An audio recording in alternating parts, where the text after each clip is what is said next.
Hello, dear. It is my esteemed pleasure to present to you with a splendid opportunity for luxurious riches with a net worth of $850 million USD. All you need to do is simply to listen to this beautiful podcast, and everything that you desire will be yours. In the event that you refuse, I have acquired private footage of you executing dirty activities upon your own person that I will share it with your entire contacts list unless you kindly transmit $17 billion USD to me in cryptocurrency. Many blessings and best wishes. Hello, dear. Hello, dear. Hello, dear. How are you today? Welcome, blessings. Blessings to you as well.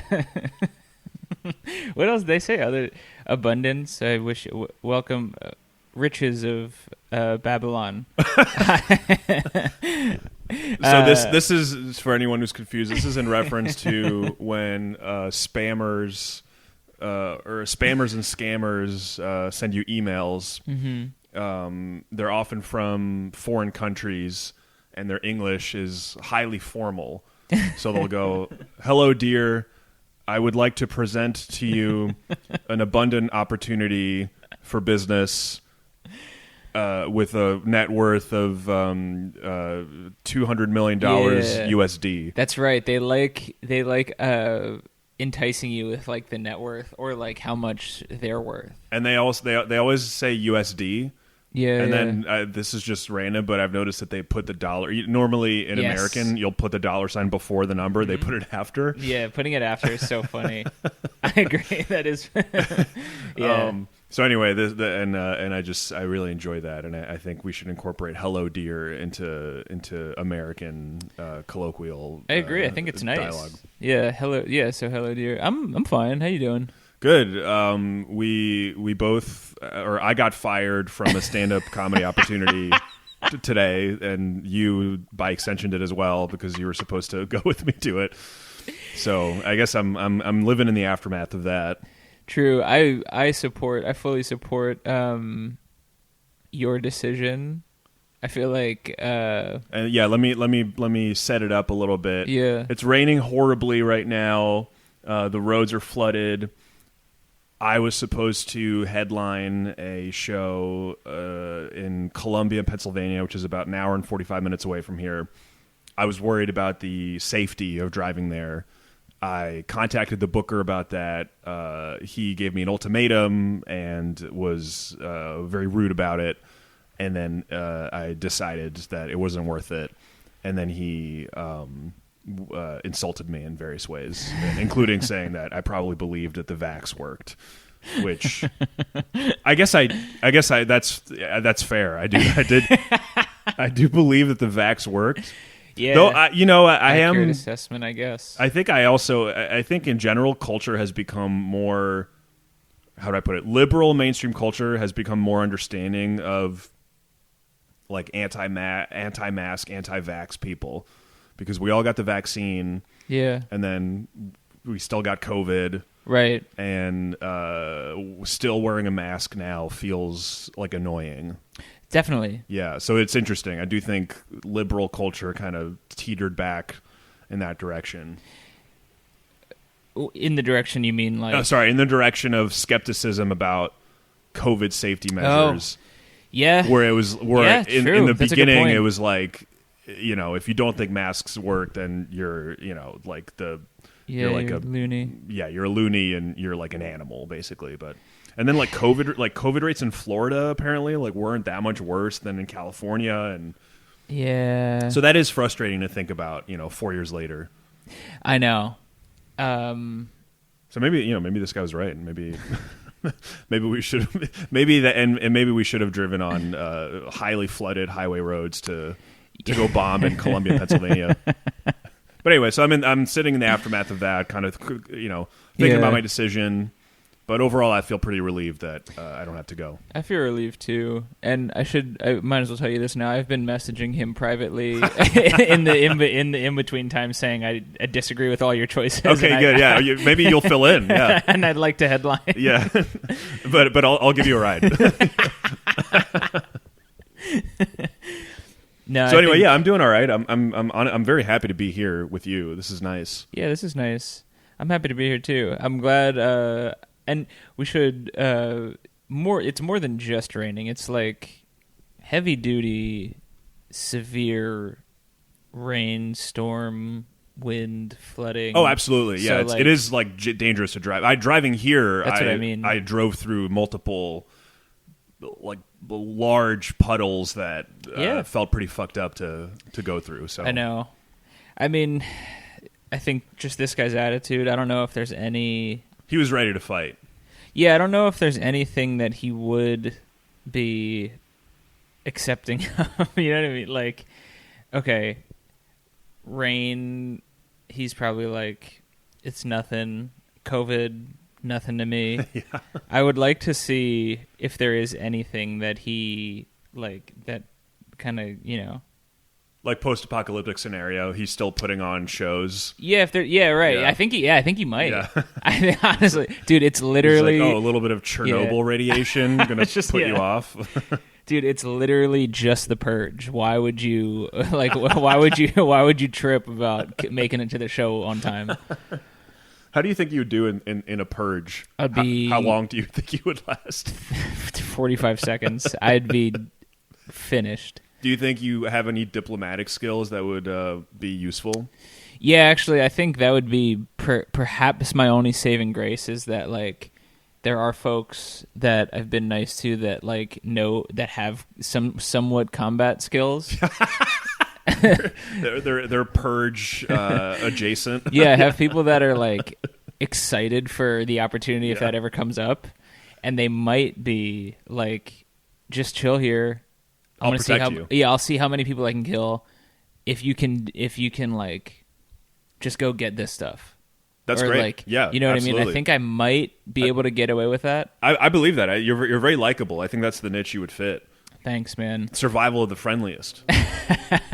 That's a real thing too. I wonder if that would work though, because it's like I truly, it just does not seem like okay. True friend, like I have true friends that are like that, and I believe they would do that for me. But I think there are other folks who, just upon seeing me, would be like, "Fucking yeah, dude, let me get cracking on them." Yeah, this like you mean they would be like, "All right, here's my warm up." Like yeah, like they would just see me. You like, got chased randomly in your neighborhood a while ago, right? I did, yeah. what was that about? Do you think? I think it was just really hot out, and the heat just got to a guy. Yeah, and he was probably already not too tightly wrapped. Sure. You know, so like the heat really did its work on him. I get it. It was Would hot you have out. chased you in that scenario? Probably not, but like you see somebody and it's just like, it's hot out, I'm angry. Dude, that is like, that's in the past couple of years, just the effects of extreme weather on people, I fully believe. Like, Absolutely. I fully notice. I'm like a little bit more tuned into, and it's like heat particularly. Like in the summer, people just kind of, if you don't have AC at home, there's no escape from it. Go a little crazy. So like, I don't think I would chase myself, but you have empathy for that. Yeah, it's person. like I kind of get it. I was also like, I think this is the kind of thinking that's going to keep you alive in the purge. I think you're a good de-escalator. I hope. I think that would be my. I mean, it's 24 hours, right? You can kind of like if you wait it out. Yeah, you can but wait it out I guess bit. I'm thinking of long-term purge. Long-term purge, like purge month, purge year. Like Lent, the period of Lent is purge. I don't know if I'd make it then. I think that would be my only hope because I'm not a fighter either. So I think I would have to depend on my reasoning and emotional intelligence to be able to connect with people, and that doesn't always work. It doesn't work. And some people don't want to be receptive to that. It's true, especially during Purge Month, where it's like... Yeah, it's like, what are you doing? You're supposed to... Like, we're both supposed to be purging, yes. and you're over here being like, I wonder why you feel this way. Yeah. It's like, that would be irritating. I could see that. Yeah. Also, one of my friends told me this, like, in a scenario like that, where the option is kind of... It's like you... In order to survive, you kind of have to just be killing people. Yeah. One of my friends was like, I don't even know if I'd want to do that. I might just be like, all right, then just kill me. Oh, like, yeah. I don't want to have to be a person who world. kills someone. Yeah. So it's like, I'm cool. Just, just kill me. I might kind of be like that too.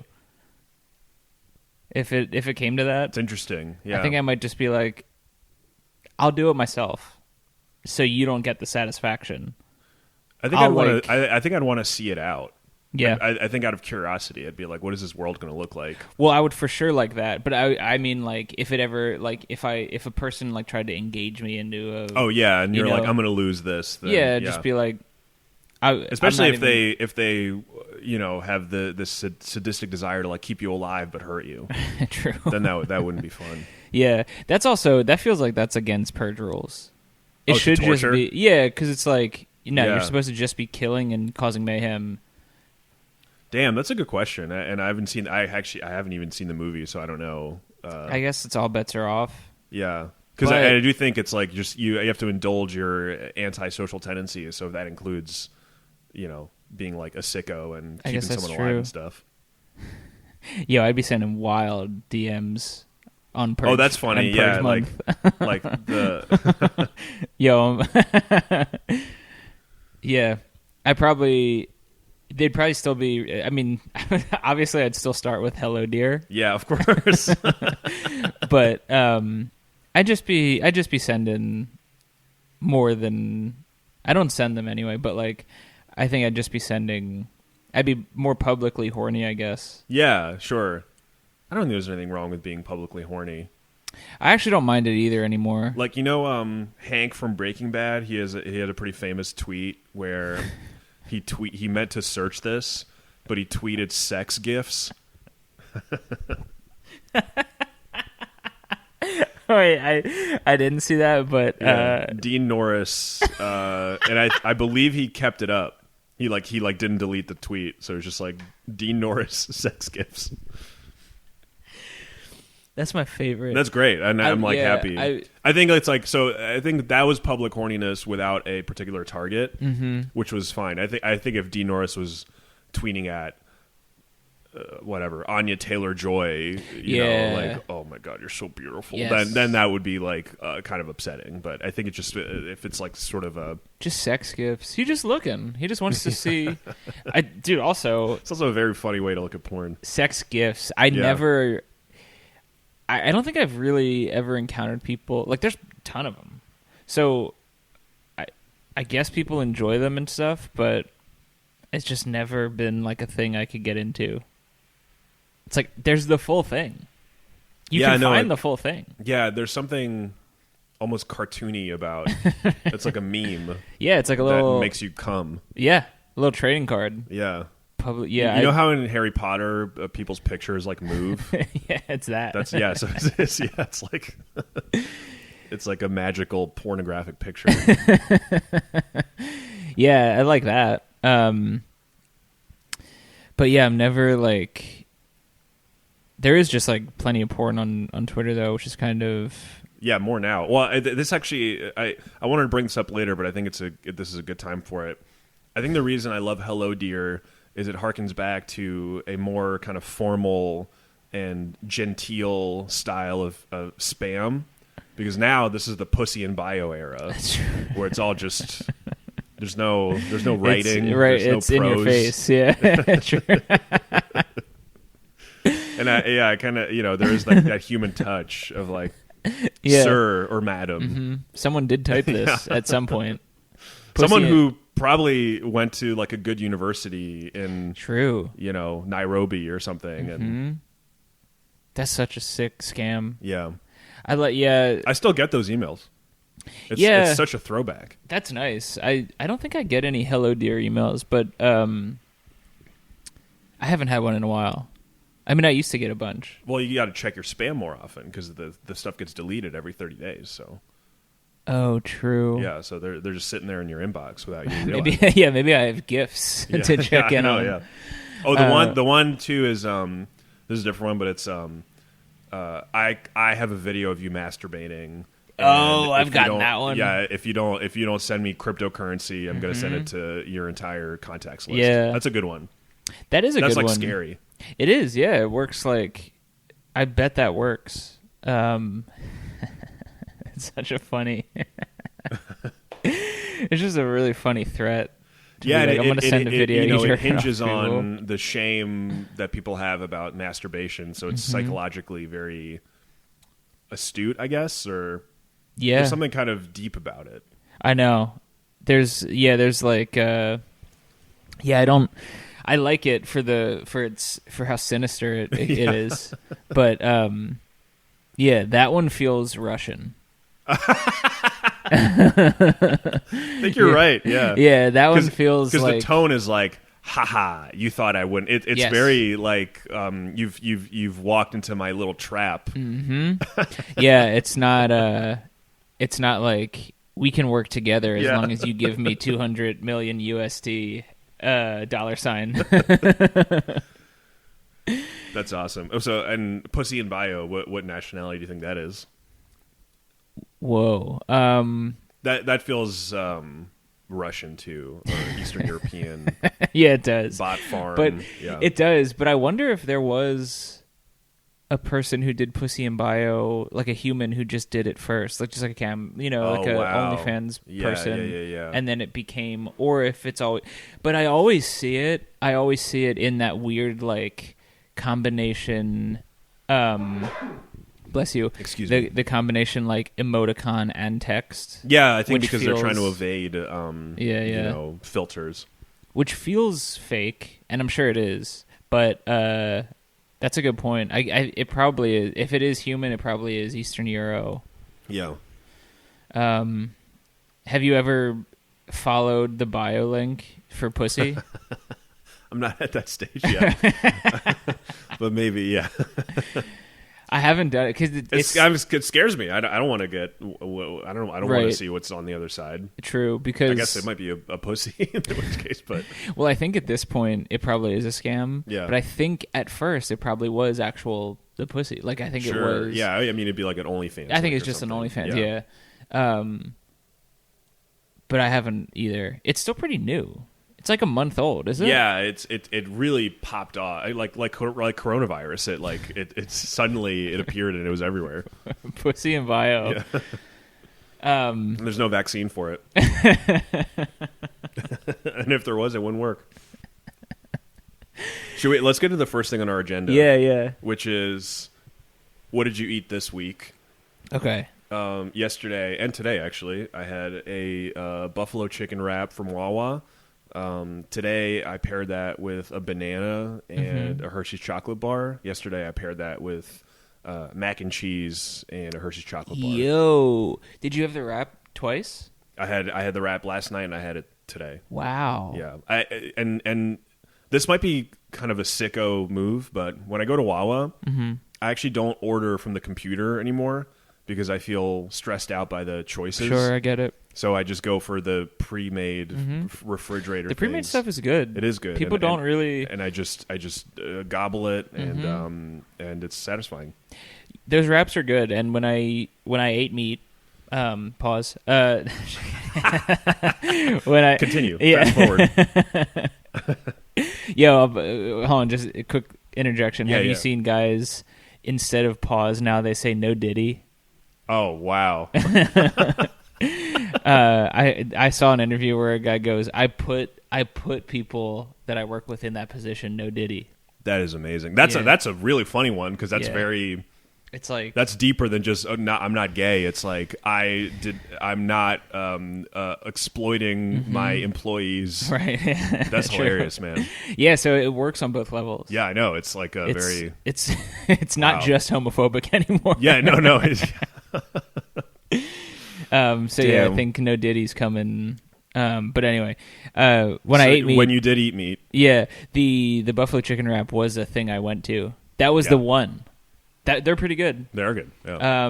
And I agree with you that I actually also every once in a while I'm like, I just like a wrap. I like a cold wrap. I do, yeah. I do too. I like how easy it is. It's in the fridge already. Someone made that. Yeah. It's just not right now. Yeah. Which I don't Doesn't bother me. And anyway, so the rating I would give to that would be 7 out of 10. That's nice. That's good. The wrap's a little bit, the lettuce is a little bit wilted.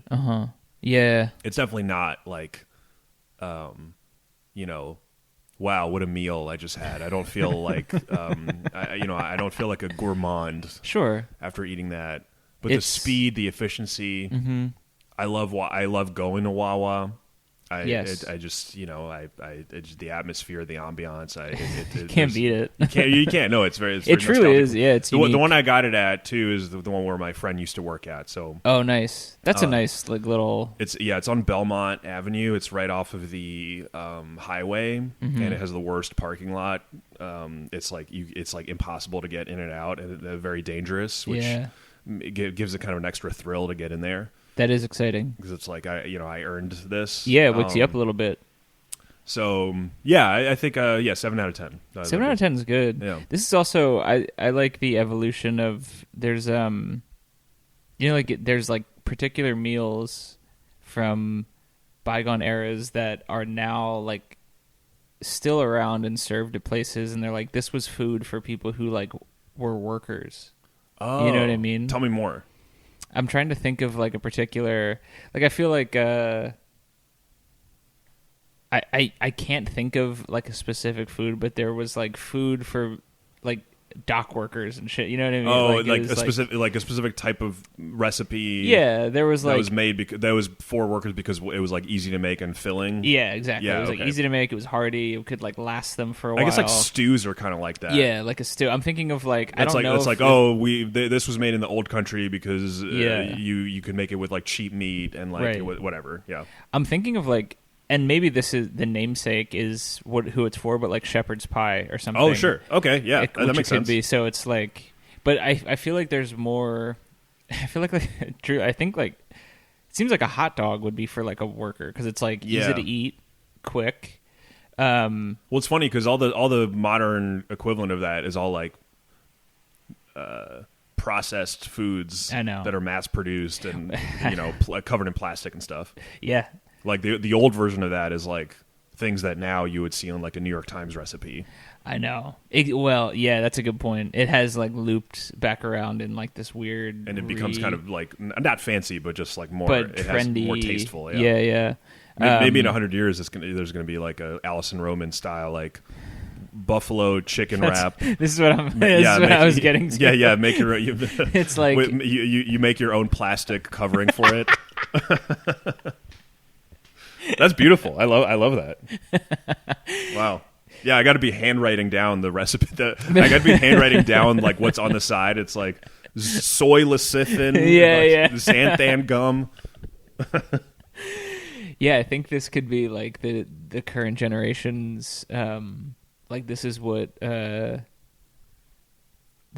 people ate when they were like when they went to work security at like Sephora. Yeah. In between their, I can't claim that identity. I don't feel like I don't feel like I can be. I don't think I can be like I'm just a salt of the earth, fellow. Yeah. I'm just I'm a child of the suburbs. Yeah, but the Wawa's for everybody. Wawa is for everybody, which is a nice. If you take away anything from this recording, shout out to Wawa. We love a sponsorship. We would, I would love a sponsorship. I fuck with Wawa. I got you a kale salad from there today. You got me a tiny kale salad, which I have had before, and it's pretty good. Nice. So I'm looking forward to that later. Okay, so tell me, what did you eat this week that you want to talk about? Yeah, I'm gonna go back to. The last time we recorded, I spoke about being in Redondo Beach and being at this bar Jersey's where I didn't eat something. There's a 7-Eleven down the street. Yeah, which is where I got food. I was at Jersey's another time before that night, and my friend, it was a Wednesday, and he goes, "It's Wing Wednesday at Jersey's." Nice. So we have to. He's like, I have to go. Like, it can't. He must, and I get it. It's like cheap wings, but obviously I don't eat meat anymore. So like, they have onion rings. So I ate onion rings at okay. And they were great. Yeah, nice. Like I say 8 out of 10. That's awesome. It's really great. I don't fuck with onion rings too much. I don't either. I like rarely get them. He Yeah. was just like, that's like a thing you could get. That's just not the wings. And I was like, yeah, I'll do that. And So what makes a good onion ring for you? it's really the okay, I like they do like the batter fried, Yeah. which is like a heavier, definitely worse for you, but like heavier fry, heavier, like more of a crunch on the outside. So they're like very crispy and thick. And then the onion inside is still pretty crisp. Oh, nice. Which is nice. Which maybe there's something to maybe it's just the amount of time they cook it, or maybe there's some sort of coating situation going on with like the batter that protects it kind of. But they're not like overcooked and stringy. So it's like crisp of the onion and then the batter is what does it for me. And then they had they had varied sauces, which was what nice. Kind of sauces? They have one chef at Jersey. Shout out Jerseys, man. I'd also love a sponsorship. That's a cool bar. I'd love to go. I would really love to. Redondo Beach. It's a cool bar, man. There's an interesting personality type of like an East Coaster who moves to California and creates a business based on being an East Coaster. I know. There's Booze, which is the cheesesteak place in LA. That's right. Which is pretty good. Yeah, we went there. Yeah. One of the first things we did together in LA was go to Booze, I think. Oh, that's awesome. Yeah. And then there's Fat Sal's too, which is created by Jerry Ferrara from Entourage. That's right. Yeah. And I still haven't been there, but everything looks good. Yeah. Have you been there? No, the whole time I lived in LA, I drove by it many times. I never went. Yeah. Is there only one? No, there's two. There's one in Westwood, which is near UCLA, and then there's one on like Fountain in like Central Hollywood. That's like the one, and then the Westwood one. Is the Westwood one like a? I think the Westwood one might have been the first one. Oh wow, that makes more sense. It's like West Side LA. Yeah. But yeah, so that's the. So wait, how much did you give it? 8 out of 10? I think I gave it 8. Yeah, 8 out of 10. They were really dude. good. Have you ever deep fried anything? No. It's have you? Yes, I Seems have. hard. I've made fried chicken before. Wow. And the results are good, but the process is a nightmare. Yeah, it seems. I doing it in a small New York apartment, it's like my eyes were stinging, and it was just, it's like so insane. And then it's like, where do you dispose of it? You know. True. That's the I hear like horror I dump it stories. in all my house plants. I make them just poison the soil. No, yeah. So it's not worth. In my opinion, it's not worth doing it at home. Right. But it is. It's fun to do. Kind of like it's. It seems, yeah. And I feel the fried chicken's delicious, but yeah. Yeah, it's so good. I feel like I would want if I was going to deep fry something like. This is the second mention of Breaking Bad, but like the lab that they eventually start working in. The really nice one? Yeah. Yeah. That's like where I would want to try deep frying something. Of course, I just need all that space, all that tech. I need the tech. No, I mean, yeah, that's why like fast food places do it the best, because it's like they have the technology. Yeah, it's a lab. Yeah. True. Next on the agenda, we're going to talk about something from the world of science. I've got a couple of different studies that we can discuss. Okay. I'll give you a choice. One is an article about childhood amnesia, studying how does it work that you forget everything that happens to you after you turn 3 or 4 or whatever. Are children able to form memories and then or do those memories disappear, or do infants just not have the ability to form memories? This study seemed to indicate that children actually do have the ability to form memories, and then those memories are not accessible to the conscious mind for some reason. Interesting. So wow. it's trying to figure out why. Okay, the other story is about male attraction to female body types. And it's called The Picky Men. Men's preference for women's body differed among attractiveness, health, and fertility conditions. And the idea is that there's an evolutionary biology notion that men are attracted to women, certain types of bodies because they think it indicates fertility and health. Wow. This study seemed to indicate that actually men's preferences, sexual preferences, don't always align with that. And sometimes, for example, like a woman who's really skinny doesn't necessarily seem like she's fertile and healthy. For sure. But a lot of men are attracted to that. It's true. Which do you want to talk about more? Man. Dang, I think I'm more interested in the memory one. Yeah. The body type one just seems like fun. But let me quickly say about the body type one. Yeah. The reason that I wrote it is that it was a study sponsored by a Chinese university, and every single researcher is like Chinese, except for one guy named Edward R. Morrison. And so I think it's pretty funny that some Chinese university connected to like the Chinese Communist Party did a study about whether men are attracted to, why men might or might not be attracted to fat butts, and what use that has for Xi Jinping's political goals. True. I think is interesting to me. Damn, we might see like an army of.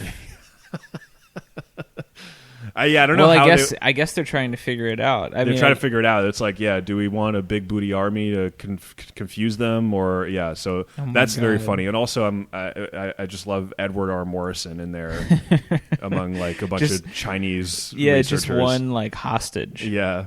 Literally. Or just, I don't know. No, probably not. Yeah. I mean, it's like, truthfully, probably just a guy who's like, he probably brought this up at lunch. Yeah. They're like, oh my God, your wife's ass is so big. And he's like, yeah, that's what I like. And then that's like the seed of the... Yeah, this is what's funny about a lot of this kind of science is that it's like, they're trying to quantify these things that are very understood in these very unscientific colloquial terms, Totally. That's what those studies always kind of make me feel like uneasy or something. I know. Yeah, no, it is weird. It feels like weirdly like exploitative and invasive, but maybe that's just what you have to do to like, I mean, I don't know, is that information? Yeah, I just don't know what's is useful that for? about it. Yeah, that must be, you're right, this is this is like party aligned. Yeah. And I don't know, man. Try and figure us out. China? Yeah. It's because I also like, body parts go in and out of style, like that's true right too. now we're in Sydney Sweeney mania, so yeah, people really do go crazy for her. Yeah. But I think, for a while it was like booties. That's true. It was Kim K. Yeah. And then now it's the front. Right? Yeah. Now it's the front. Sydney Sweeney's like the classic. I mean, it's like... Yeah, there's a whole right-wing culture thing around her now where really? a bunch of right-wing guys on Twitter are like, the left can't handle that. It's this weird thing that they're like, the left must be so scared that Sydney Sweeney is so popular because she's like a blonde, hot woman. Interesting. It's very That's stupid. crazy. Yeah. She's also just a really good actor. She is, yeah. She's very good in The White Lotus. That's really the main thing. I know I haven't seen Euphoria. She's really good in Euphoria. But she like plays. It's like a perfect role for her in White Lotus. Yeah, yeah, true. She's really funny in White Lotus. Yeah. She is a great character. Yeah. Shout out Sydney Sweeney. Your talent, not just your body. Yeah, of course. You're a beautiful woman, but you're also a great actor. Okay, and then the memory thing. What's your first memory? Damn, I actually don't know. See, and that's what's interesting about it to me. It's just like, I feel like, have you ever had an instance where you're not even aware of like a memory, and then like you're doing something, and like not that the thing reminds you of it, but it just kind of, I mean, it's literally just a memory that just kind of floats up, and you're like, that happens. Damn, I didn't even remember this happen. That's crazy. Yeah. Like, that's a cool sensation to me. And it's only happened to me like a couple times. I have a pretty I have a pretty strong memory of me pissing in my diaper. That's pretty good. Nice. Yeah, which is younger than I... That's a really young memory. Yeah, and it felt good. Yeah, I bet. That might be... I wonder if that's connected to it, just like the feeling, like a relief feeling. Yeah, but I don't remember anything else about it. I don't remember where I was. In some way, I remember being in bed, not in my house, but I don't know where I was. Okay. And then a thing this article was saying was that sometimes people have memories from when they were like 2, but they're not real memories. It's more like you saw a picture of something, and then you created what feels like a memory based on that picture. Yeah. So it's like this, you like first person to third person information. That sounds. But I don't think that happened with this because there's no picture of me pissing in my diaper that my family was like, "Look, remember this?" True. Yeah, true. Do you remember this last week? Yeah. So there's that, and then I just have a memory of like literally like getting on, like not literally online, but like in my mind, my consciousness coming online. Yeah. And just being like in my. In like the little patio of my house when I was a kid, and just being like, I'm 4 years old, having that thought. That's a memory I have. Damn. That's awesome. And yeah, the concept of like you're just fucking trucking along as a little kid, and then all of a sudden you have consciousness. It's so wild to me. What is an early memory you have? An early memory I have. All right, the neighbors next to, where my mom and dad lived when I was like very young, were these 2 really old people, and they kept like like mothballs in their house, and I remember like smelling it for the first time, and it made me throw up. Oh wow! So that's smell too. Smells. I think smells a strong one, but but it's also and you threw up. So but which is also like an interesting, at least interesting to me, where it's like it's another form of like a bodily function that was probably relieving. Oh like, sure, I wonder if there's something to that too. Excretions. Yeah. It does certainly like tune you in. It's like that's true. You kind of got to be with it. I mean, unless you're like, that's like the most mindful you ever are, is like puking or shitting yourself or true. Although people do that in their sleep, but that's usually when they're like, I don't know. Dude, you ever like dream and you're like about to like piss in the toilet? Yes. And you're like, no. Yeah. Yep. You wake up. Yeah. It's usually, I mean, I haven't done it. I can't remember how long it's been, but like, I feel like it's been after I've been like either drinking a lot or like doing something. Yeah. I'm like fucked up in some way. Definitely. Yeah. Or like a little fucked, but not like, Well, yeah, because if you drink like 3 beers, that's not that much, obviously. Right. And then you like go to sleep shortly after that. First, you're like, your sleep is affected because alcohol affects your sleep. I think it makes it worse somehow. And then you drank a lot of alcohol, so there's more piss flowing through your body. That's how scientists talk about it.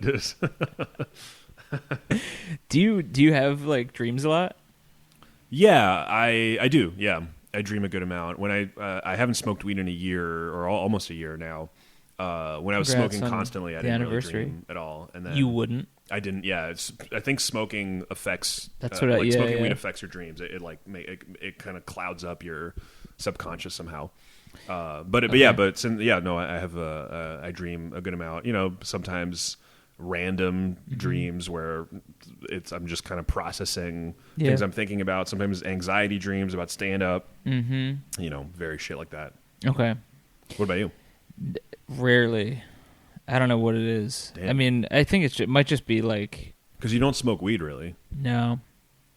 I don't smoke weed. Every once in a while, I'll like have them, but it's just rare. I think like... And I've met like a couple other people who are just like, yeah, I just don't have them. Yeah, weird. So maybe it's... I don't know. maybe they're all coming true in my... Yeah, you no need to dream. Yeah, you're just like I'm. Yeah, maybe it's just I'm walking on cotton candy. Exactly. Yeah, maybe. Yeah, maybe my dreams are to, or that it could be like a grind influencer type of thing. Of it's like, when I'm dreaming, I'm not earning money, so it's it's a waste of mental energy to dream. That's true too. First of all, I've now engineered a 26-hour day, and dreaming is only 15 minutes of that, but it gets me to the full 26 that it takes me out. But yeah, I mean, it is that is it just like the consciousness thing? Is it just because like a brain is not? Did the study get into anything about the brain? Is it like it had some specifics about it, but I didn't read that part, so I don't. I can't. It's I mean, but yeah, it was about like literally how physiologically do memories get formed, and what capacities for forming memories do children have? Do child's brains have? Right, it's probably not developed or something, right? Yeah, and then there's also something about the like utility of memories, where it's like, whoa, because if you form a memory about something that's really scary, but that thing isn't actually that scary, right? And then you're scared of it all the time, it's not useful for you to be alive, right? Mm-hmm. So if you're a little baby and like whatever, a car goes by and the sound scares you, you can't just go through life being terrified at the sound of cars, right? So I think there's something about it mentioned something about that, about like memories being formed or not being formed according to the usefulness of how they can help you survive. I see. Yeah. And apparently also like other animals have I think they call it infant amnesia. It's not just humans that. Whoa, so that's cool. That's interesting too. That is really interesting. I like that. And I mean, that makes total sense. It's just, it's also, like, that is very fascinating. Like, all of this in terms of, like, memory and consciousness. Like, memory is, like, very, I don't know. It's just, it's interesting to, like, examine, like, especially what you said. I feel like a lot of it comes from, like, you have this memory, but it's, like, in order to protect yourself, usually. Right. Or at least a large part of it. It seems, but it's like, how true is that? Like, what else is there in the story that like is part of that memory that you're telling yourself? Like how straightforward is it? How is it? Yeah, that's all interesting. But I also know nothing about the science behind it, or like the big thing about memory that I think now is in common understanding is that you're not like. There's not like a file in your head that you're like accessing and clicking play. It's more like you're putting on a play of that memory every time you remember it. Yeah. So that's why memories are unreliable. Damn. Well, that's good to know too, because you're doing like a reboot of your like. Yeah. Which is, and it's also, it's like, it's usually, like you said, it's like a play. So it's like a story that you're telling yourself. So it's like, it's motivated by your understanding of yourself. Right. So that's probably just a good thing to remember in any in any sense, All right, let's move on to the next thing on the agenda, which is business. I love business. Okay, this is about did you hear about the Boeing whistleblower who died? Yeah, and I like how you stopped yourself. Exactly. Yeah. Boeing whistleblower John Barnett found dead in U.S. I think he was about to testify or something about. He was like, he may have even started, or maybe he hadn't started, but that's very unsettling. It's very unsettling. Yeah, Boeing had a couple quotes in this, which is just like kind of gangster. Yeah. In a statement, Boeing said, "We are saddened by Mr. Barnett's passing, and our thoughts are with his family and friends." So cold. Very, very cold. Yeah. What is up with Boeing, man? What's going on with their fucking planes? It's like cartoon shit. Yeah, their planes are like shit. Yeah. Like they're it's not even like their planes. It's like the planes are just not inspected apparently. Yeah, well, it's faulty. Like standards quality standards are not being applied to the construction process. Yes. Yeah, it's nuts. It's like they're insanely huge company. They're a defense contractor. Exactly. So it's like what's going on? You can afford this. Yeah. You can afford this section. I don't see, and it's been going on for a while too, because he started coming out about it in like 2017, which is probably at or before there have been like multiple crashes. Yeah. Or incidents where shit has come off the plane. Yeah. Stuff coming off the plane is, I mean, that feels like Acme, like the Acme company and Looney Tunes. Like, it's so crazy. Yeah. Dude, the video. Yeah, Boeing plane wheel came off and killed the Roadrunner in a horrible mishap. Yeah, it truly is like a 1920s era. Yeah. Or like you said, like cartoon era, like. Yeah, the emergency door like flew off. Yeah, the door flew off, and then they just like kept. Did you see the video? No, I didn't. Someone was just on the plane like filming when the door flew off. Yeah, and there's just a dude like sitting. He's sitting like close to where the door flew off. I mean, he's just it's just an insane. Yeah, it's so windy. It's probably so cold. Yeah. Which is so like you put on your like your flight attendant button, like yeah. Excuse me, the door flew off. They're like, sir. Yeah. They're just like so mean. Yeah, does that mean I can vape now? Yeah. Probably. I think all bets are off now, or I can. I wonder. Yeah, I wonder how if the door flying off is going to make it into the like flight attendant presentation, like what what hand movements they do for the door flying off. Yeah, fucking crazy, dude. It is crazy. Definitely makes me afraid to fly. It makes me afraid to fly. It makes me afraid to fly because it's like clearly they don't care. Like every step of the way, it does not seem like this company has made an effort to reassure people who fly constantly. I haven't really seen anything being like. It's always just been like. It's very corporate, like, we'll investigate. Yeah. And then the guy died. The lead guy. I know. Yeah. Which is also, it's like, I mean, okay, their planes have crashed, killed people, and then just most recently, like, doors flew off. Yeah. Fortunately, I don't think anyone was hurt or died from that. But it's like, that's all stuff everyone saw. Yeah. So what did this guy know? I don't think they killed him, but I don't know. I mean, yeah, it's just weird to. I don't know. It's very suspicious. Obviously, it's totally suspicious. And the thing that was funny to me is like they have to be like, oh, like even like if this guy just died, yeah, they have to be like, oh, like, nuh-uh. Yeah. You know what I mean? They have to be like, no, he didn't. Yeah. But it's like you can't say that because now it's like, well, you definitely did. Now you're denying it. It's the worst position to be in. We're very sorry for the death that we were not responsible for. Yeah, it's true. You can't come out and deny or It would be interesting if they were just like what do you do when a corporation is like, yes, we killed this person. Damn, yeah. Like, what are you going to do? We're still, like, you can't stop us. Well, that's what sucks because the main competitor to Boeing is Airbus. That's what it's called. It's like I know. Even less less reassuring. Yeah. I will say, I flew on an Airbus at the beginning of this week. It's fine. Oh, yeah, they're fine. I mean, it's all fine. But and Airbus is also much more accurate to the experience of being on a plane. Totally. It's a bus in the sky. That's what it is. Boeing has this sense of like, oh, what are you, an astronaut? Like it's true. There's an aerospace quality. Yeah. It's a little hoity-toity and or not hoity-toity, but like sleek and like tech and futuristic. That's not at all accurate to what it's like to fly. Yeah, what the fuck are they doing at the plants where they're just like, yo, it should be closed the whole time. Yeah. Like, make sure that doesn't happen. Yeah, I know. Yeah. And they're like, I think we're good. Dude, they're too focused on reducing the amount of space between seats. That's like they're just so focused on that, how to squeeze that shit in that they're like, oh, but we don't have enough bolts on the door. Like, they'll figure that out.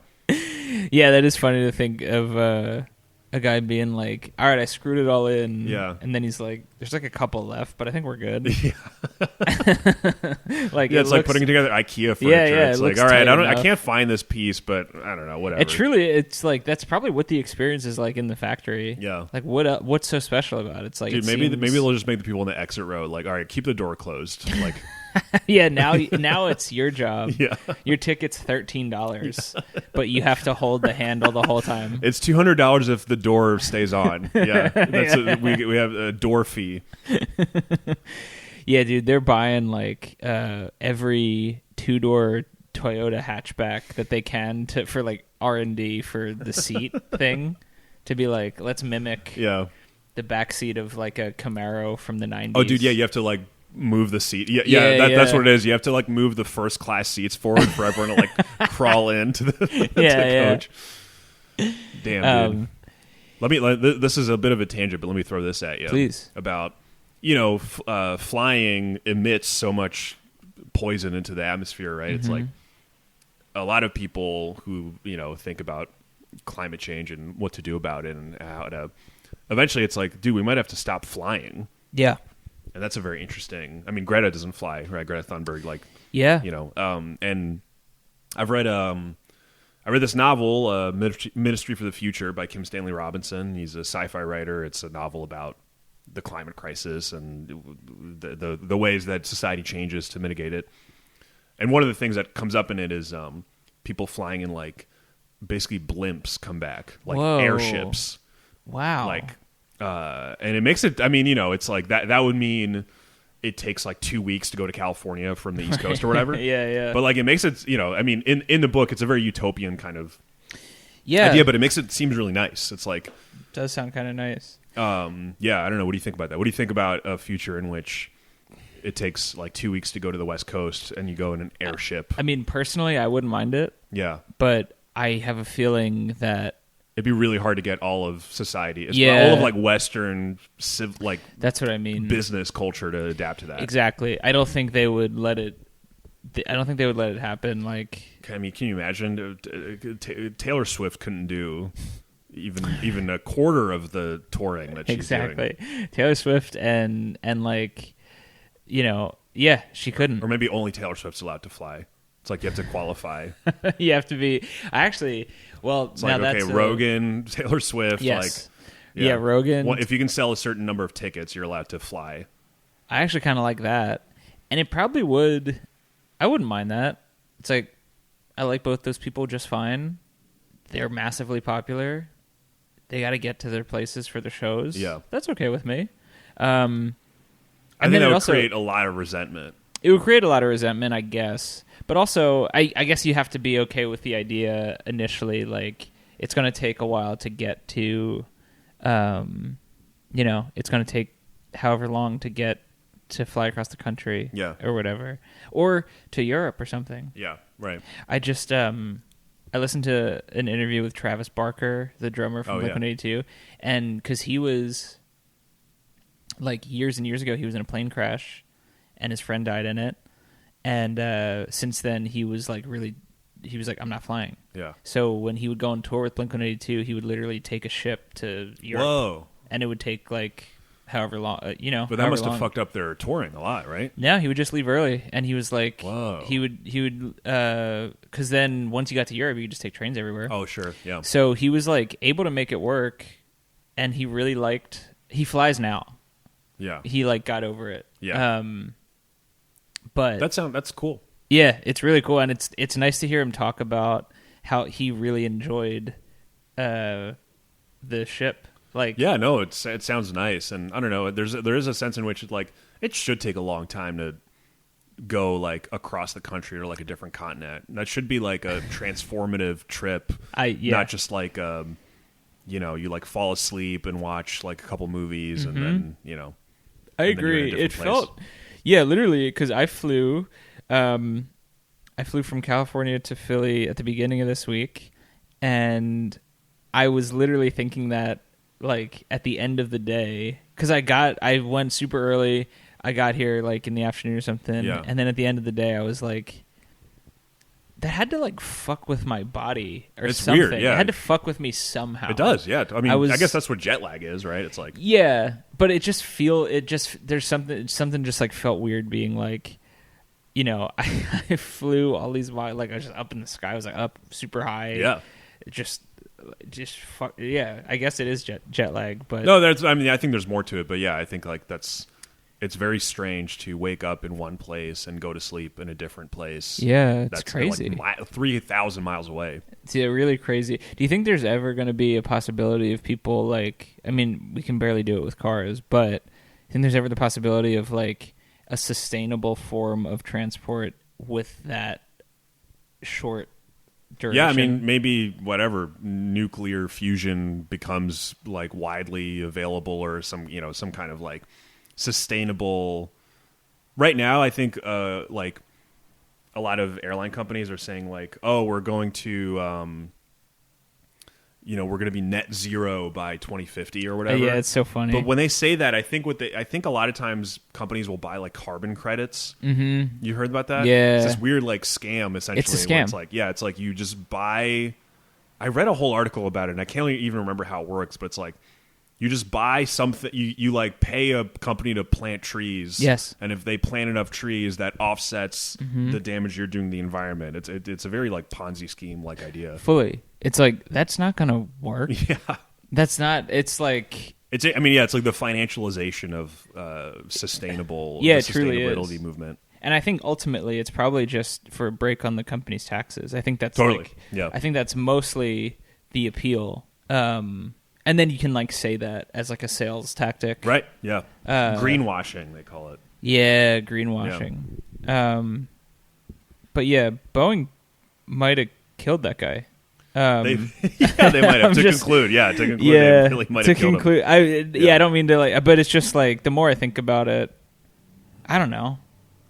I'm not going to say that, even though I just did. But like, well, you say they might have. We didn't say they might have. Yeah, which is perfectly reasonable. Listen, if this podcast gets enough listens that we're in danger of accusing Boeing of killing somebody, then I think that's a good. I think that's good for us.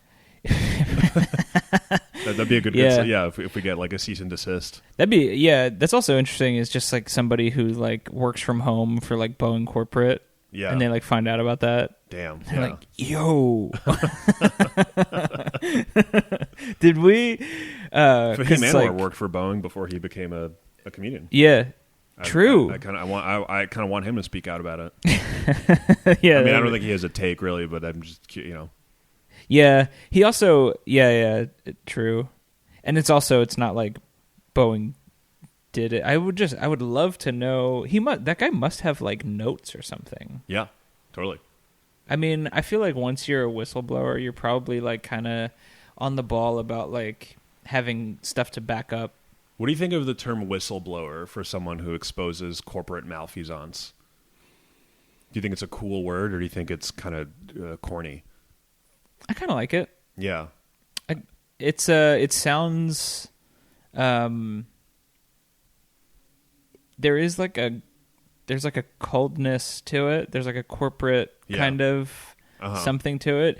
It's very international news rather than just U.S. news. It feels like, you know what I mean? What do you mean by that? I don't know. I feel like maybe I was like first introduced to the term reading like, a world newspaper rather than like a national. I think the first time I saw it really prominently was Snowden. No, actually before Assange. Assange. Assange. I feel like he might have been. Yeah. No, that's he might have true. been the. There's there's something. I think it's a cool thing to do. It's a brave thing to do. Yeah. The idea of like your the physical kind of image I see of that it kind of makes it a little bit dorky. It does make it dorky. It's like oh, what are you the referee of? True. It's like, hey, here we are having a good time, and then you put a flag on the play of us. Not putting enough bolts on the door. True. Yeah, man. What do you? Yeah, true. I There's guess a little like busybody quality to it. That's kind of funny. Truly, yeah, it is like hall monitor. Yeah, which is annoying. Yeah. If I was working for Boeing and this guy was doing it, I'd be like, this dickhead. That's true. Yeah, because you're just trying to like clock out and be it's like whatever. There's not enough bolts on the door. Exactly. It's like, I think we should be good, guys. That's very funny. Like the guys that work with a whistleblower who just don't care about their jobs, and they're like, oh, fucking dude. They probably there's gonna be so many goddamn meetings about this. I know, because they're probably now we got to blow up this guy's house. Yeah. Yeah, it's like I get both sides. I get being annoyed by it working for Boeing because it's like most of the folks that are probably working there are just like probably ignorant to it. They're probably just like, I just want to go to work, come home, go see Taylor Swift. Yeah. Yeah, you know, totally. take a Boeing plane to go see Taylor Swift. Just do whatever, you know, just be a regular corporate person who is in the workforce. Yeah. And now I got all this heat. Now when I mention I work at Boeing at parties, yeah, people will, you know, throw a bucket of paint on me or whatever. Yeah, man. Dude, speaking of throwing buckets on paint on stuff, what do you think of the throwing paint on paintings? Yo, that bugs me so like much. I hate that shit. Yeah. It's just the kids are annoying as fuck to me. Yeah, it's hard. I mean, it's hard.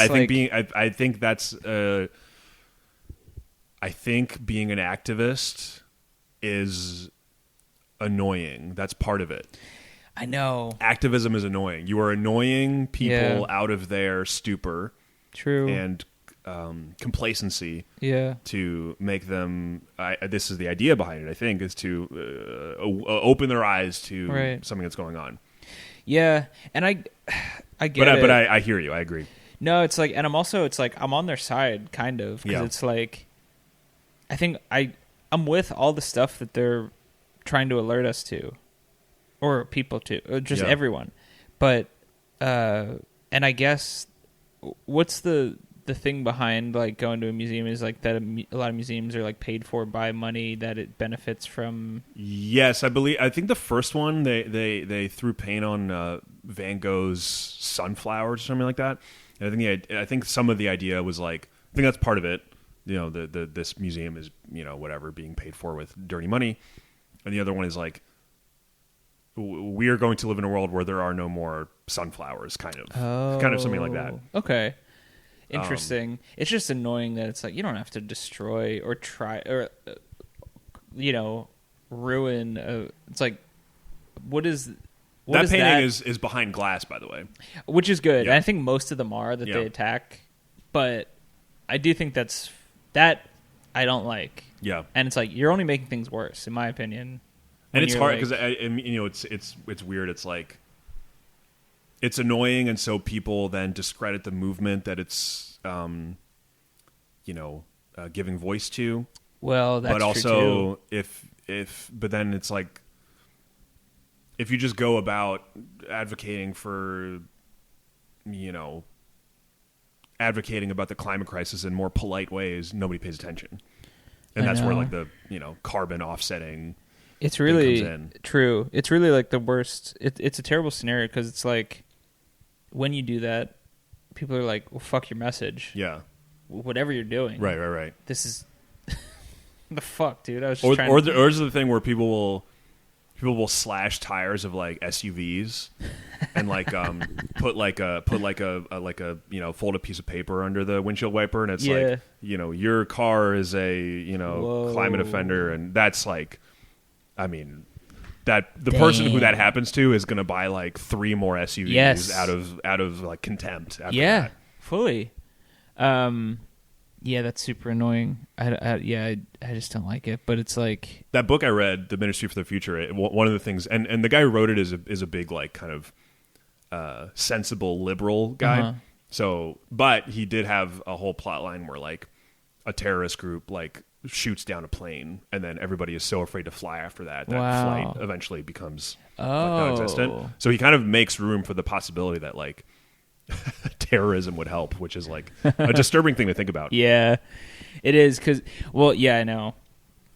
There's like an evolution required for climate activists. Yeah, to become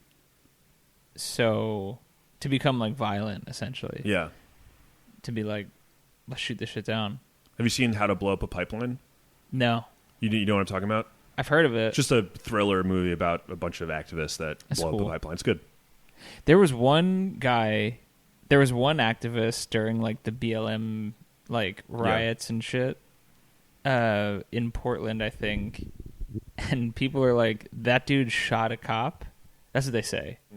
I don't know how true that is, but there was like this story. I don't know if you remember this, but there was like, I remember seeing it on social media, and it was like, all right, there's one guy who was like, just like so. He was like, he got so activated. Yeah. Then he's like, I'm gonna shoot a cop. Damn. And then the cops like descended on it. Like they found him and just like killed him immediately. Right. But that's like the one activist I've like kind of seen in modern day, you know, activism who was like, he like became the Punisher. Yeah, like I'm gonna be violent. Yeah. And I don't even know if that's. If I don't think that worked because I mean it didn't. Yeah. I mean they fucking. There's like more cops than ever. I mean, you know, in New York at least, it's like. No, there are.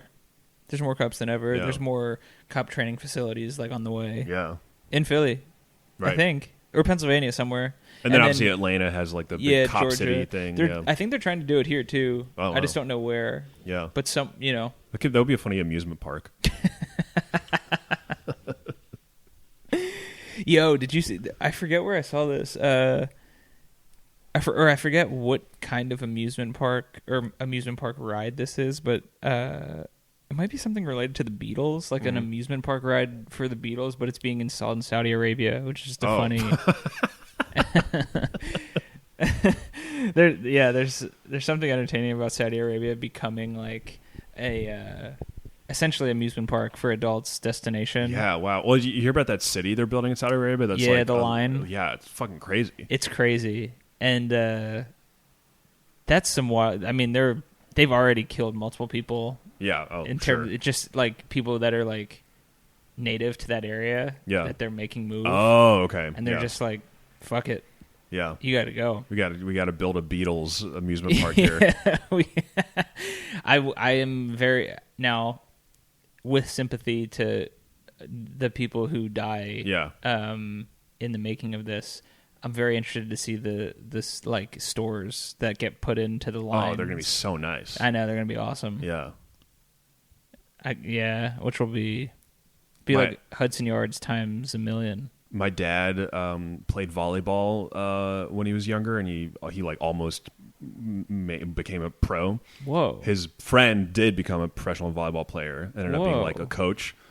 His friend coached the Saudi Arabian team for a while, and so he just lived in Saudi Arabia, and without his like wife or kids, and I think he was like, it was great.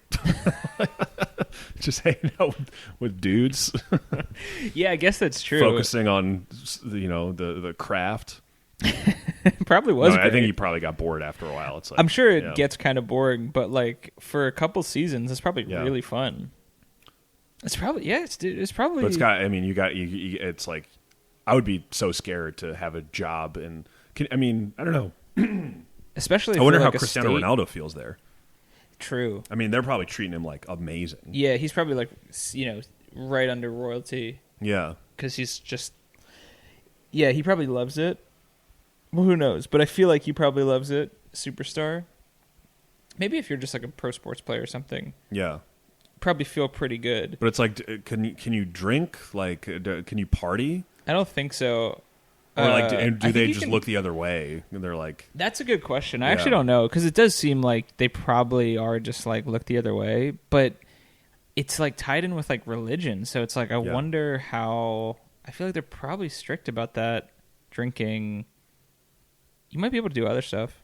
Yeah, there's probably like doesn't say anything about K2 in the Quran. Yeah, you can probably get you probably get into something. It's probably fun, like the parties. It's just weird being sober. Yeah. Or I guess I don't know how much Ronaldo drinks, but I know. And he's married and has right. He's like a family. Yeah. He could probably. You think he's smoking hookah? Damn. Hookah's big. Probably there. not, because it's horrible for It's really bad for your lungs, isn't it? Have you smoked hookah before? Mm-mm. It's disgusting. It's really fun though. That's cool. You can blow massive clouds. That sounds fun. And but it is like, it's so. It's just an overwhelming, kind of sickening. It's also very fruity. So it's like super. The sensation is just like intense in all these different ways. Wow. It's a big like high school kid thing, I think. Drake loves it. Oh, hilarious. Drake loves hookah. All right, let's move on to the next thing on our agenda, which is social media nonsense. Okay. We already talked about pussy in bio. Yeah, we did. There's a subreddit called R Adultery where people talk about having affairs. Whoa. And they like plan them and kind of like they support each God. other through like planning having affairs. Wow. And stuff. And then one guy was talking about this came up on Twitter. This is how I know about this. Mm-hmm. That'd be funny if that's a good it came up on Twitter. That's a disclaimer that you really need to, yeah, true. Yeah. And he was saying he used the term OPSEC to describe how he was going about his affair. I think meaning like Operation Security, which is just very funny to use like FBI style like jargon to describe like cheating on your wife. Anyway, isn't it amazing? There's a subreddit for it's just like it's true. The like I guess the coming to terms with your own immorality to like join something like that. Right. There's and, like, a community. Be fully like active in a community. That feels wrong. Yeah, I would agree. It's like it should be a shameful exactly. secret. Yeah. There shouldn't be an online community for something like that. I want you to, if you're doing it, I want you to kind of like, you should be having these feelings of isolation. Yeah, you should be like disassociating. Yeah. Like, you shouldn't be like let's meet up. Hey, am I the asshole? My mistress was late to whatever, Yeah, man. to our assignation, and I sent her a text, Yeah, I don't like that. That's funny that it's hilarious that there's a Reddit page. OPSEC, dude. OPSEC is amazing. Crazy. Yeah. It's like, I bet you're not that good at covering this shit up No, either. of course not, yeah. You fucking dork. Anyway, so then you had something related to like a gang exposer. Yeah. Milk. Yeah, Milk. Tell us about Milk. I don't know much about him. I know he's like a California-based YouTuber, and a lot of his content focuses on gang activities and like exposing people that are in gangs or were like previously related with gangs. Forgive me if I'm giving like an inaccurate picture, but the vibe I get is that he's like, there's kind of an expose angle to some of these folks who might be like untrustworthy or have been like, cooperating with police or federal investigators or something, or even just like snitching on people in jail. So I think he like makes videos about that, about people like in the gang world. How did you get so interested in online gang content? Because you're always telling me about new slang terms you learned from like, it's like, oh, like the Chicago Crips say this. I don't even know if that's a real. Are there Crips in Chicago? I actually don't know. Yeah, but anyway, you're like, oh yeah, these gang dudes on the South Side will say. Oh, true. Yeah. Anyway, but yeah, how did you get so interested in this in this type of content? It's a good question. I actually don't know how I got interested in it, but I think there's just like, it's just an interesting universe to like observe that happens to like kind of be tied in now with like online content creators. I know, like, it's so that's very so funny. Weird. Yeah, I guess it's funny because it's like, I mean, rap and like a lot of rap from like the last 30 years is like tied in with gang culture in some way, and that's like very compelling because it's art and it's like it's like turning a turbulent, violent, traumatic situation into sublimating it into art, right? But this is not that. This is like this is not the that mundane, at all. like, what's up, guys? Smash that subscribe button. And it's like my cousin was murdered. Like, yeah. It's just like making it so boring. It makes it boring, especially when you're like not involved in any way. Where it's like, this is just a YouTube video that you can find and just watch. Yeah. And like, it's like, I have no idea what's going on, who they're talking about. I guess it makes you feel like you are a part of it, which kind of is interesting. I don't even know if it does, because like maybe it does if you're like invested in it and you like care about the people involved. But it's like, usually it's like I don't know. There is one thing. It's like, I think some of these guys just happen to have like grown up in gang culture and like Milk. You're saying Milk grew up. I don't know about this dude. Yeah. Milk is a funny one. Yeah. Milk is just a YouTuber, I think. Yeah. I don't know if he's involved with gangs, but I just mean like there's other people that are actually in gangs and like interviews and stuff. Yeah. I mean, obviously, shout out Adam22 of No Jumper, because he seems to be the primary person who interviews like gang affiliated or gang members and stuff. And he's actually a good interviewer. But there are just people that end up on that show that are affiliated with gangs that seem to just be like people who are like wannabe entertainers. Yeah, sure. And it's like the route that you had in life was like you were just in a gang. So yeah, like, because that's the people that you're around, the people you know and stuff. That's like a way to earn money or have status in the neighborhood. Yeah. But then it also, you know, it's like once you get in front of a camera, it's like you're actually pretty entertaining. Right. But it's a really, it seems like a really unstable mix, because it's like, well, how much do you want to put on the internet for everyone to see? Yeah. And also, it's like it seems to be advertising to people that don't like you, and that includes like law enforcement. Yeah. So it's like, I don't know. I just don't know how much you would want to show, but it's also a thing where people just, you know, we're also accustomed to like kind of being in front of a camera anyway. Yeah. Or like advertising ourselves or putting stuff out there about ourselves or sharing information that it seems like these people don't really have an issue with it too much. Do you think this is happening at all with other forms of organized crime, like yes, like the Armenian mob, or like, you know? I think so. Maybe not necessarily people who are active, but Joey Merlino, former Philadelphia mob related individual, has a podcast now. What? Yeah. Whoa. I think he does. Damn. I'm pretty sure with other people in the mob, or that's what I don't know, but I know he tells mob stories. I've like seen clips and stuff. Yeah. I guess Joey Diaz, maybe people, you know. He was true. Like, I mean, he's just like a comedian now, but you know, he was like a criminal in the past and turned that into like content. That's true. Damn, Joey. I mean, every once I like kind of fall off. Like I don't listen to his podcast or anything, but every once in a while I like see clips of an interview with him. What a like unbelievable kind of person. Like he's so funny.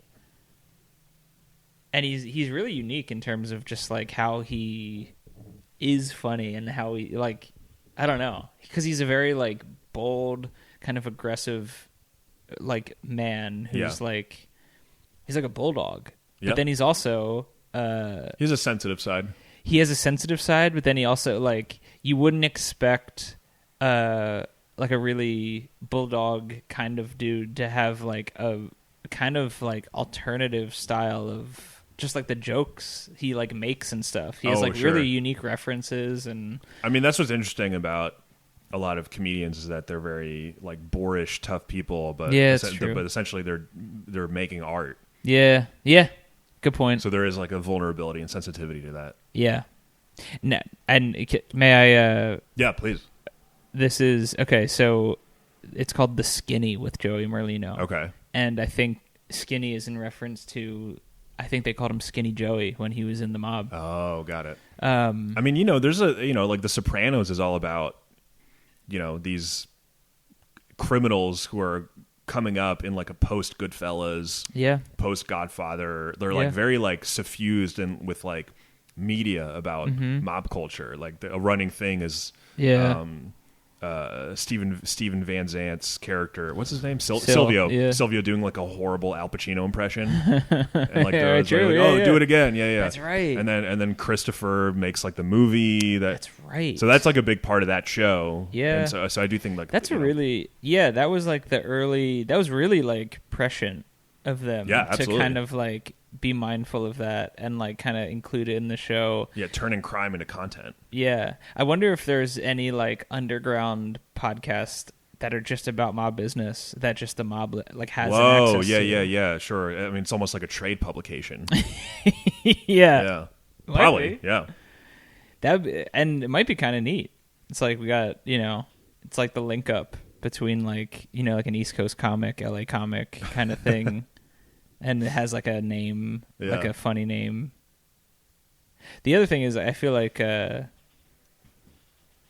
probably pretty funny, all of them. Oh, definitely, yeah. They're probably all pretty funny guys. I actually want to listen to this. Fellow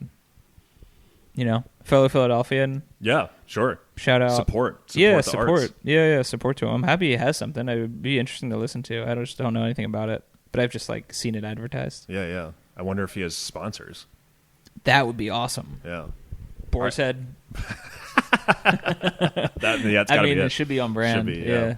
All right, let's do the next item on the agenda, which is Word of the Week. Yes.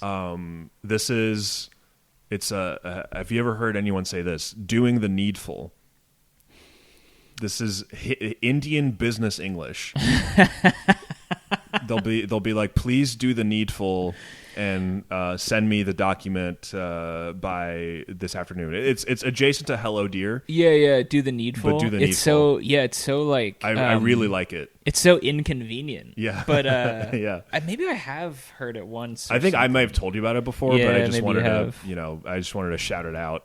Shout out to Do the Needful. Mic. Yeah. I actually like and I love it. This will be another thing I think I'd like to incorporate.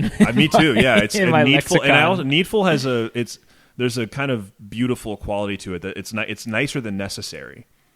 Yeah, true. I think there's a Stephen King novel called Needful Things. I don't know what it's about, but and I like that name. Yeah. But yeah, please do the needful. I agree. There is something nice about that word. Like necessary has been used in a context of like kind of commanding, businessy. It's a little bit I don't know. It's unromantic, Mm-hmm. Needful. It's great point. Yeah, that's a great point. Yeah, so, needful I'd like to shout out. Do the needful. Do you have any words you want to shout out right now? No, I don't think so.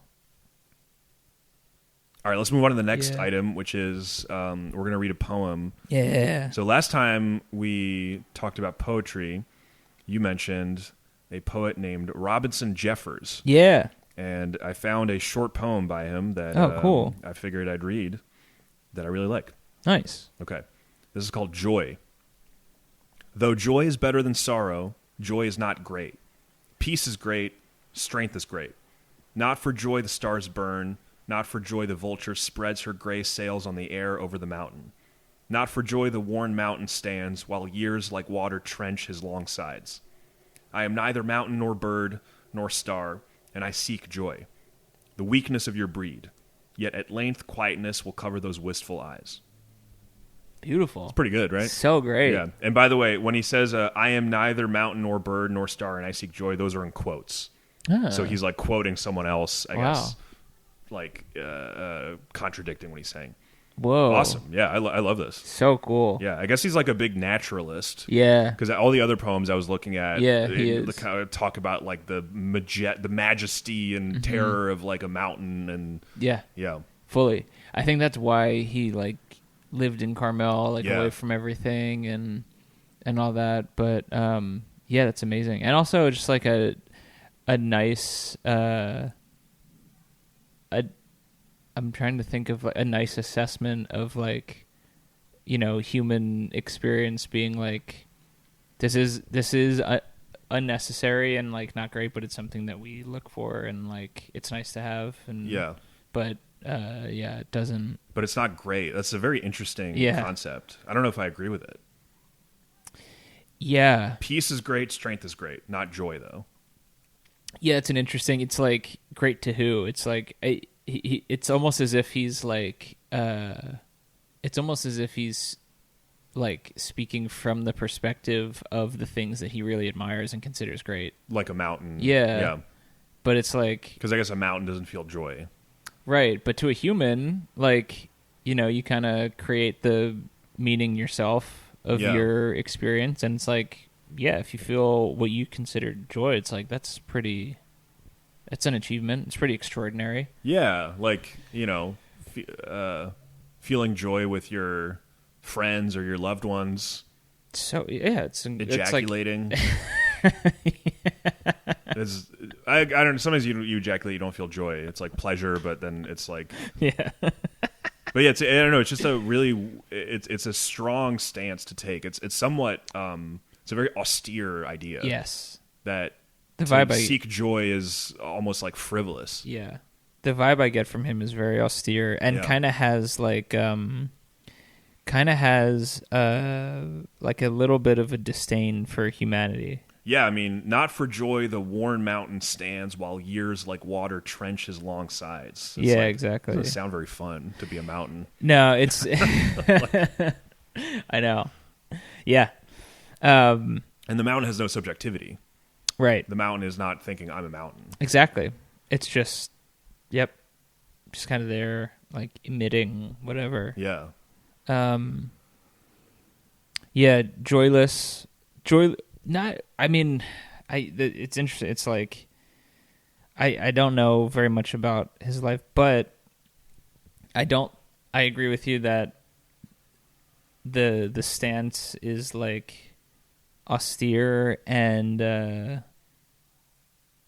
bordering like cold and unpleasant. Yeah. I mean, his writing is very beautiful. Exactly. Yeah. I really like that.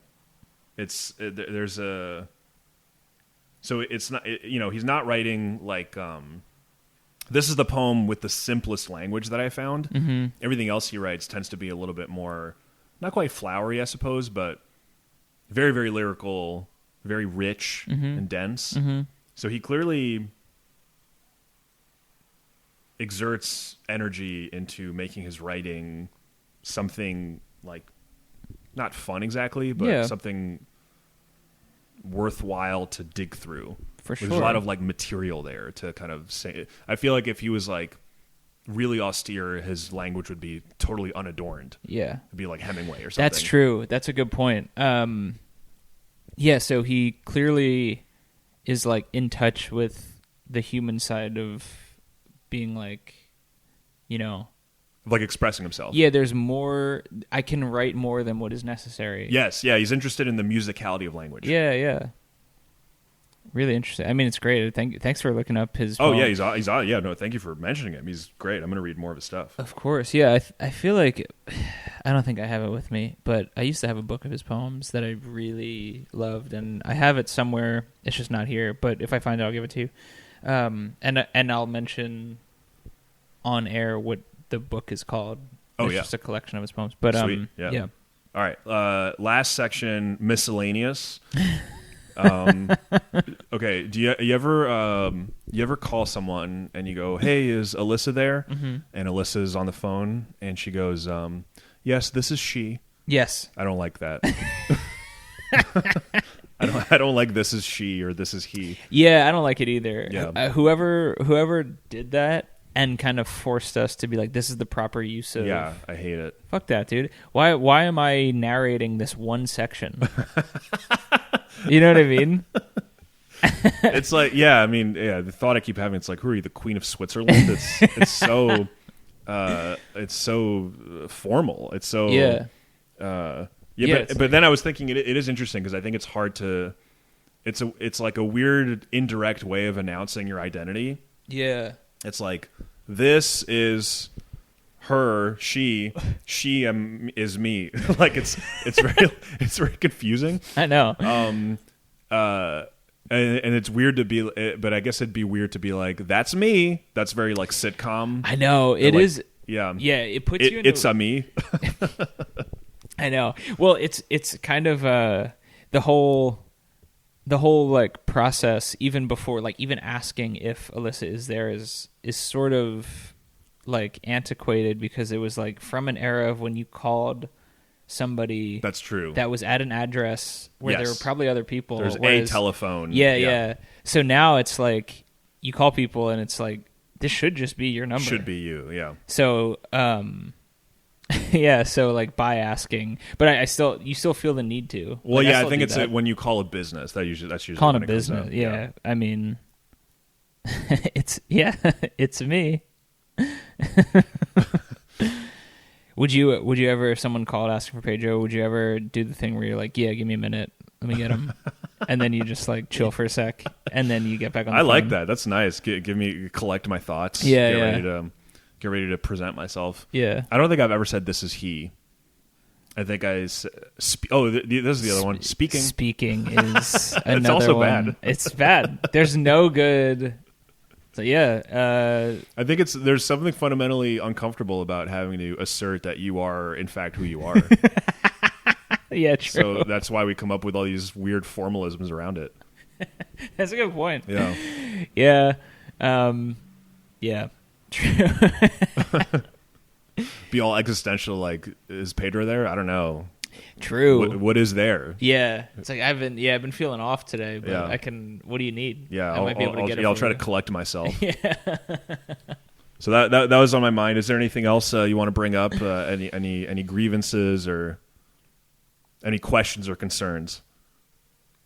I think I just like as a homework assignment. I think I'm just going to try to find other creative ways about asserting saying that you're who you are present. On the phone. On Present. phone calls. Yeah, Yeah. present would be like instant hang up. I mean, that was always like the weird kid in class. Yeah. Jeremy, present. Oh, First couple of times that made me laugh. Yeah. I was like, "Are you doing that to fuck with people?" It's like kind of funny, but then dude's doing it. Little into- Lord Fauntleroy kind of way of speaking.